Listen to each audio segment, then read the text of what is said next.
Hey, how you doing? The 10 best rookies for 2021 fantasy football based on my rankings as of right now. Let's smack you with them. Let's get into it. Ladies and gentlemen, fellas, I appreciate you being here. And if you'd like to like this video at some point, I'd appreciate that as well. So the 10 best rookies, let's get it started with number 10. And this one's a funny one somewhat because he's the #1 overall pick. So he was technically the best rookie for the NFL. He's my number 10 on this list. That man is Trevor Lawrence. Just quarterbacks are not as important compared to high-end wide receivers, running backs, and even tight ends for fantasy football because you need to roster usually more of those guys. And outside of a super flex league, you can't put the quarterback in more than one spot. But that's about it. That's about where the cons stop at Trevor Lawrence, because the only other con for Trevor Lawrence's first 2 seasons was he's only 65.5% accurate instead of 66 to 67.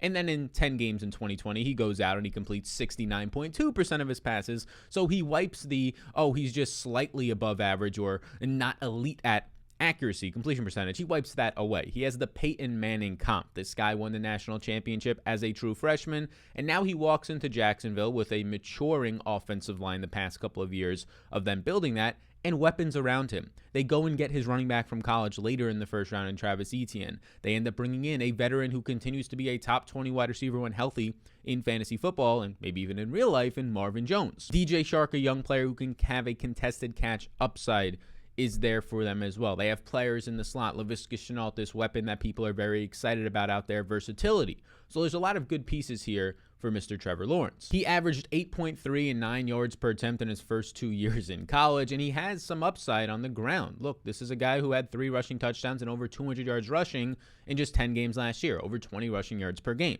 Very sneaky upside there. So nothing really bad to say for him in real life. Going to be fantastic. We hope he is. He seems to be on the right track there. Just number 10 for my rookie ranks because of that positionality, not as desperately needed. Now let's get into number 9. So number 9 for me was somebody that I was very high on in the pre-draft process, and I needed to see where he gets drafted. Can we get him in the 2nd round? Probably not, but maybe the 3rd round somebody could snag him, and that would make me feel good about him. But he goes in the 4th round, but he goes to potentially the best situation.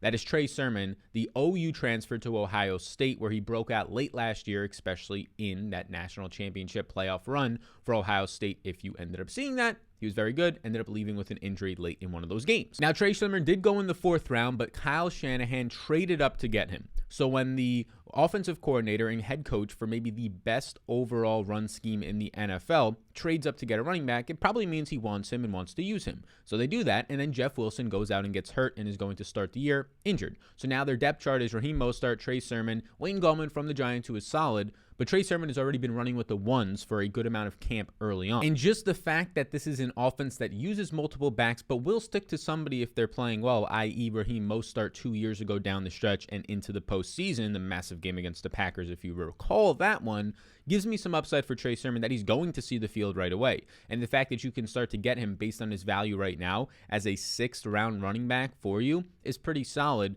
given the potential upside. My number 9 rookie, Trey Sermon. Now let's slide into my number 8 rookie, which I think this one might give me a little bit of maybe batteries thrown at me from the Philadelphia fans out there, the Eagles fans, but this one might get some pushback, but he's my number 8 rookie, and that is going to be Devonta Smith. Look, I know he won the Heisman. I know he was fantastic last year, won the national championship, right? Jalen Waddle was hurt, so we can say some things there. He had Mac Jones, who was a top 15 pick in the NFL this year, one of the best accuracy, if not the best season from an accuracy standpoint last year in college. But of course, winning the Heisman means you're an elite wide receiver, and he is. But there's some questions here. Look, there's obviously the size question that he has, and that was harped on in the whole pre-draft process. And if somebody's just going to push that question aside and say, oh, but he's an outlier, so he's already broken that trend, it's a different league in the NFL here, right? So I would say that actually means something. Also, the quarterback's a question here, right? I mean, Jalen Hurts was one of the most inaccurate quarterbacks last year. He was outside the top 30 in overall passer rating, outside the top 30 in catchable target rates, and really outside the top 40. So that's not great. So they end up losing one bad quarterback in Carson Wentz, just for last year at least,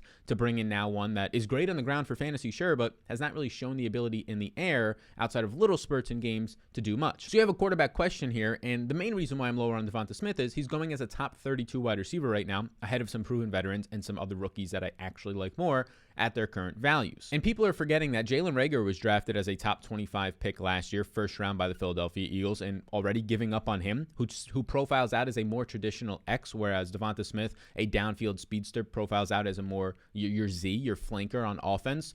So Jalen Reagor gets hurt early on last year, tears his UCL, and misses a month to 6 weeks of the season and didn't play healthy after that, and nobody wants to give the guy a break. So everything doesn't line up perfectly here for him. That's why he's a little bit lower for me, my number 8 overall rookie this year. Now let's slide into number 7, and as we do, I'd like to let you know we have a 2021 fantasy football draft guide, ranks, tiers, top 200s, player profiles, a bunch of stuff to help you dominate your league mates, win your drafts, and make you more informed there to make better decisions. That is linked down below. There is a chance to get it for free if you're eligible, limited time only, so be sure to check it out. That is down below. The Supreme Draft Kit is live, baby. Fantasy football is, yes, it's here. Now, number 7 might be where some of that pushback comes, as Devonta Smith is going over this receiver in basically every single draft that I see, and pretty a round or two earlier. I don't agree with it. Number 7 is Rashod Bateman for me. Rashod Bateman broke out as a freshman in college with a 27% target share. He then went on to increase that target share in his second year to 29% and leading the nation in yards per reception with over 20 yards per reception. And then last year in a shortened season where he opted out and then opted back into the season, he saw and showed versatility. He went from playing 13% of his snaps in the slot in 2019 in college to 61% last year. So he dominates on the outside, leads the league in yards per reception, goes into the slot in next year in a limited sample because of COVID in 2020, and he increases his target share yet again to over 30%, a career high every single year he ended up doing it. So he improved in college every single year, even while taking on more volume in 2019, even while changing his role in 2020 to more of a slot receiver. So he's very versatile, and now he goes in the first round to Baltimore, where he profiles out to be their number 1 wide receiver. Yes, I know Hollywood Brown, your favorite fantasy analyst, might have been hyping him up the last 2 years, but he is an undersized wide receiver. He's 170 pounds. He's a flanker, meaning that he plays the Z, meaning that he stretches downfield more often. Think your Deshaun Jacksons. Think an undersized Mike Williams. Think potentially Gabriel Davis for Buffalo this year, whereas the Rashod Bateman comps are Steph Diggs. So he's that Steph Diggs. They are Keenan Allen. He's that Keenan Allen type player who can win based on his versatility, going into the slot and on the outside, winning in either spot as an elite receiver, and then, his route running ability. So he's those types of players. He's that mold. He is going to be the X for this team. I think he'll be the number 1 receiver, even over Mark Andrews, by the end of the year. And I do know that this is a run-first offense, leading rushing team, most rushing attempts each of the last 2 years, but that's because they've been throwing to Willie Snead and Miles Boykin. Now he has Sammy Watkins, who, say what you want about him, but when he's your 4th passing option, right? Marquise Brown, Mark Andrews, and now Rashod Bateman. This is going to be Lamar Jackson's best passing offense yet and best weaponry yet. J.K. Dobbins in the backfield. I think you're going to see a big step forward in overall pass attempts this year and lower rushing attempts. The rushing attempts will still be there, but a little bit more of a balance, which gives wheels up to Rashod Bateman. My number 6 rookie is going to be a running back taken in the 4th round. Now, although he was a day 3 running back, he was the 2nd pick on day 3. So he was as close as you can get to being a 3rd round pick without actually being there for the most part. So that man's name is Michael Carter. Michael Carter is out of UNC.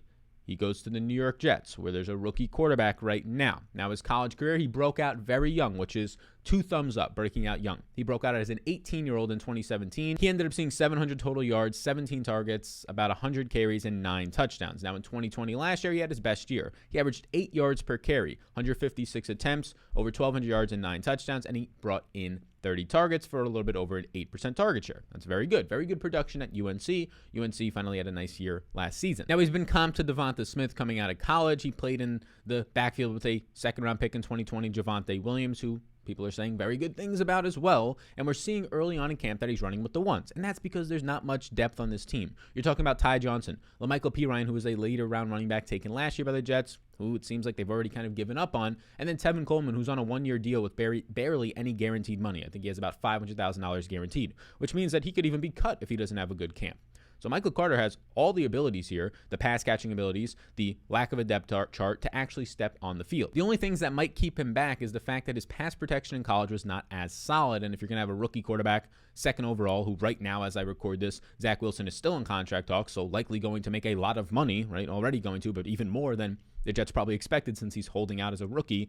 Well, you're probably going to want to have somebody there that can protect him. So can Michael Carter improve there? If he can, he's probably not going to come off the field all that much as a rookie. And with the Jets' offensive line improving, bringing in Moses Brown, a top 25 offensive lineman last year from the Washington football team, trading up to draft Elijah Vera Tucker in the 1st round, drafting back in last year. This is an improving offensive line. Good spot for Michael Carter, but can he pass protect will be the question. Now, the number 5 rookie for me is going to be his teammate who we just talked about, Javonte Williams, who they both played together in a backfield, which, since they both got drafted, shows, okay, well, they had some legit competition, and they still were able to produce even better for those guys, their teammate scores, if you will. But Javonte Williams, he broke out. It took him until 2020, unfortunately, but he broke out in a major way. He ended up seeing 7.3 yards per carry, over 1,100 total yards, 22 touchdowns on the ground, And he showed the ability to have a pass catching game. 30 targets, 8.4% target share, the exact same target share and targets as his teammate Michael Carter, who's thought to be the better pass catcher out of the backfield. The other thing to point out is that he broke PFF's all-time record with 75 missed tackles or broken forced missed tackles last year. Just like Trey Sermon, the team that drafted him in the Denver Broncos traded up to get him in the second round. So they valued him as the #1 running back on their board, ahead of Najee Harris, ahead of Travis Etienne, who got taken in the first round. They valued him more than those guys, saw that he was still in the second round, and said, hey, Miami, let's make a deal. And even though Miami needed a running back, or at least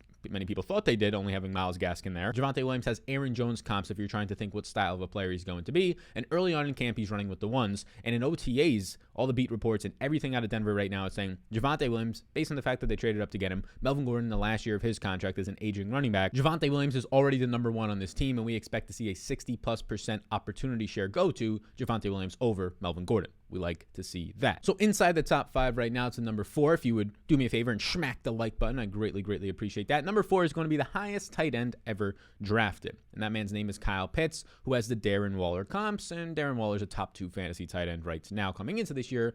Top 1 right around Travis Kelce. Now, in Kyle Pitts' career over the last 2 seasons, in 2019, he had a fine season, about a 17% target share, 5 touchdowns, over 600 yards as a tight end is good to see, but he wasn't as elite of a blocker. So he went back and he ended up perfecting that craft last year, and he got much better at blocking in 2020. And oh yeah, he ended up dominating as well in limited games. In just 8 games, he saw 14% target share, but he caught 43 passes, 770 yards, and 12 touchdowns. A monster in the red zone. He did all this while being PFF's #1 receiver overall, including wide receivers, including all these other guys. JaMarr Chase didn't play last year, but including all of those guys. He had 0 drops, and he ended up being a downfield weapon overall, #1 in deep catches. So when we're trying to look for cons, just like Trevor Lawrence, he kind of fixed his con in terms of blocking. Now, maybe he's not the most elite blocker, but it's hard to be that when you're an elite pass catcher. So that's like the only con there, is that he's just good, above average good, and not elite at blocking. But the pros are there. He's a downfield weapon. He's a yards after the catch monster. He's versatile. He has elite hands. Kyle Pitts now goes to Atlanta, where Julio Jones is gone. And they really do have a lack of a second option there. Mike Davis out of the backfield, not that sturdy or as elite as you would like to have. Russell Gage and Olmedid Zaccheaus in the slot and on the outside, not as elite. So it's Calvin Ridley, and then it's Kyle Pitts. And Kyle Pitts going down the middle of the field. Hayden Hurst last year, top 5 tight end down the middle of the field. Now you translate that or transfer it to Kyle Pitts routes going down the middle of the field. Upside for Kyle Pitts. The #3 rookie, JaMarr Chase. Didn't even mean for that one to rhyme, but it did. JaMarr Chase right now reconnected with Joe Burrow. He has the Odell Beckham Jr. comps, and they both went to LSU. They both come out. That's good to see. He sat out all of 2020 because of COVID, but when he was with that quarterback, Joe Burrow, who he's now reconnected with, and when they won the national title in 2019, massive, absolutely fucking massive blow-up season from him. 84 receptions, over 1,700 yards, 20 touchdowns, and a league-leading 21.2 yards per reception. He saw a 20% target share in this loaded offense where, oh yeah, he had to play with the man out of the slot at that time, Justin Jefferson, who just had the best rookie season potentially ever last year in the NFL. And JaMarr Chase massively outproduced him. His 24 deep catches led the nation last year. He played some slot, which is good to see the versatility, 13% of the time. And now he gets to go to the Bengals, where he's taken with a top 5 overall pick. He's going to probably be their wide receiver 1, even with T. Higgins dominating last year. Probably going to slide right into a wide receiver 1 role. Versatile, be moved into the slot on an offense that is improving. The only major thing is, can their offensive line hold up for them to keep drives alive? But JaMarr Chase is in for a massive season already. And I think he's being undervalued right now as like a 5th and 6th round picks in a lot of drafts.